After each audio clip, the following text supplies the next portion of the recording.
السلام عليكم ورحمة الله وبركاته، ازيكم حبايبي عاملين ايه؟ يا رب تكونوا بخير. هنعمل النهارده جاتو اقتصادي سهل وسريع وطعمه حلو جدا. الكيكة هنعملها اسفنجية من غير زيت من غير لبن من غير سمنة، بطريقة سهلة وسريعة ومكونات مضمونة 100%. هتطلع لك احلى كيكة هشة وخفيفة ومرتفعة وطعمها حلو جدا. وهنعمل كمان صوص شوكولاتة اقتصادي جدا جدا وطعمه تحفة. تابعوا معايا الفيديو لحد الاخر، ما تنسوش لو عجبكم تعملوا لايك واشتركوا وفعلوا زر الجرس لو لسه مش مشتركين في القناة عشان توصلكم كل الوصفات الجديدة بإذن الله. اول حاجة لازم اعملها وانا بعمل كيكة اسفنجية اتأكد ان الادوات بتاعتي ما فيهاش ولا نقطة مية عشان البيض يعمل فوم والوصفة تنجح. لازم الادوات تبقى ناشفة تماما. جبت هنا المضرب بتاعي، تقدري تستعملي الخلاط العادي خالص وبإذن الله برضو هتنجح معاكي، بس اتأكدي ان هو ناشف تماما. حطيت 3 بيضات درجة حرارة المطبخ وهشغل على سرعة متوسطة وشويه وهعلي السرعه عشان عايزه البيض بتاعي يعمل فوم. حطيت له ظرفين من الفانيليا وكوبايه من السكر وهعلي السرعه وعايزه البيض يتحول معايا لكريمه لحد ما اوصل للقوام اللي انتوا شايفينه ده. البيض اتحول معايا لقوام شبه الكريم شانتيه كده وبقى لونه ابيض خالص. الخطوه دي خدت معايا حوالي 10 دقايق، 5 دقايق على سرعه متوسطه و5 دقايق على سرعه عاليه لحد ما وصلت للشكل اللي انتوا شايفينه ده. والخطوه دي هي اساس الكيكه الاسفنجيه، يعني ما تستعجليش خالص فيها. بعد كده هنزل بنص كوبايه ميه عاديه خالص من الحنفيه والمضرب شغال كده. هنزل بالميه بالتدريج لحد ما الميه تختفي ويبقى قوام الكريمه زي ما هتشوفوا مع بعض. هرفع المضرب ونشوفوا القوام عامل ازاي. القوام لو اتقل من كده هتضيفي معلقتين ميه، لو اخف من كده هتضيفي معلقه دقيق وتحاولي معاه لحد ما توصلي للقوام ده، ولا تقيل ولا خفيف. هفضيه بقى في طبق اوسع شويه عشان نقدر نضيف بقيه المكونات ونقلب بالراحه. فضيت بقى الخليط بتاعي في طبق العجن الكبير ده عشان اقدر اتحكم في اني اقلب بالراحه والخليط بتاعي ما يوقعش مني ولا يبهدل الدنيا.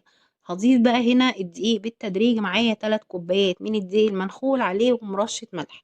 هضيف الدقيق كوباية كوباية واقلب، وما تختفي هضيف الكوباية التانية. انا هنا غلطت ونزلت بكوبايتين مرة واحدة، بس انتي ما تعمليش كده، ضيفي كوباية كوباية وبقلب بالمضرب اليدوي بالراحة خالص. دلوقتي هبتدي اضيف كوبايه التالتة من الدقيق ومعاها كيس كامل من البيكنج باودر، وهقلب بالراحه جدا من تحت لفوق عشان الخليط بتاعي ما يهبطش ولا يخرج منه الهواء، والكيكه تطلع معايا هشه وخفيفه ومرتفعه زي ما شفنا في اول الفيديو. هقلب كويس جدا بس بالراحه. بعد ما قلبت كويس جدا جبت بقى المعلقه كده وهقلب من الجناب عشان اتاكد ان مفيش اي دقيق راكن في اي جنب كده. وهو ده القوام المظبوط اللي احنا عايزين نوصل له، مش تقيل ومش خفيف. وهو ده القوام بتاع الكيكه الاسفنجيه المظبوطه جدا. ثبتي المقادير وان شاء الله تنجح معاكي. دلوقتي بقى معايا الصينية اللي هتدخل الفرن، وطبعا الفرن مشغلاه من أول ما بدأت في الكيكة عشان يسخن كويس جدا، عشان إن شاء الله أول ما تدخل ما تهبطش مني. الصينية هنا دهنتها بالزيت وحطيت فيها ورق، ده ورق عادي خالص من اللي ولادي بيذاكروا فيه. خليت الكتابة من ناحية الصينية والورقة البيضة من فوق، عشان لو ما عندكيش ورق زبدة عادي جدا استخدمي أي ورق. هحط الخليط بتاعي في نص الصينية واسيب النص التاني فاضي. انا نزلت في الصينيه بحوالي نص الخليط او اكتر من النص بشويه، وسبت حبه كده في الطبق عشان هضيف عليهم معلقه كبيره من الكاكاو الخام الاسباني، اللي هو الكاكاو اللي لونه فاتح مش غامق. الغامق بيمرر الكيكه، الفاتح بيخلي طعمها حلو جدا. معلقه كاكاو واحده بس وهقلب كويس جدا. لو لقيتي الخليط تقيل او ما بيتقلبش هتضيفي بس معلقه ميه وتقلبي. احط بقى خليط الشوكولاته في النص التاني من الصينيه كده. الصينيه بتاعتي نص فانيليا ونص شوكولاته. هتدخل فرن سخن درجه حراره 180 45 دقيقه بالظبط، وهفتح اختبرها بسكينه او خله اشوفها استوت ولا لا. ما فتحتش على الكيكة خالص بعد 45 دقيقة. اختبرتها بالسكينة كده زي ما انتم شايفين مكان السكينة. السكينة طلعت نظيفة ما فيهاش أي عجين كده، يبقى الكيكة بتاعتي استوت وكله تمام. بطلعها من الفرن احطها على البوتاجاز من فوق واغطيها بفوطة مطبخ نظيفة وعليها صينية حوالي 10 دقايق عشان الكيكة تبقى طرية وهشة جدا معايا أكتر ما هي طرية وهشة. بعد كده هنقلبها ونبتدي نشيل منها الورق ونرجعها تاني في الصينية. الكيكة بتاعتي طرية جدا وهشة ومرتفعة وريحتها خطيرة.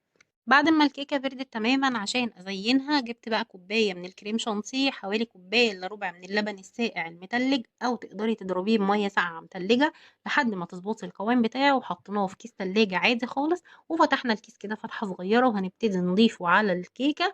خطوط كده متساوية عشان تقدري تفرديها ويبقى شكله حلو. وهنساوي بقى الكريمة بتاعتنا بأي حاجة، بمعلقة، بسكرابر، بسباتيولا، بأي حاجة عندك تقدري تساوي بيها وش الكريمة. حاولي تساوي على قد ما تقدري عشان لسه هنحط صوص الشوكولاتة عشان يدينا شكل منتظم كده، ويبقى الشكل النهائي شكله حلو زي الجاهز بالظبط. كنت مجهزة من بدري صوص الشوكولاتة وسايباه في التلاجة عشان يتقل ويسقع ويبقى حلو كده ويتفرد معايا بكل سهولة. صوص الشوكولاتة ده معمول بمعلقتين بس من الكاكاو ومعلقة زيت، وطعمه حلو جدا. لو عايزين الطريقة اكتبولي في الكومنتات وهنزلها لكم حالا. مرضتش احط الطريقة بتاعته هنا مع الفيديو عشان ما يبقاش الفيديو طويل قوي.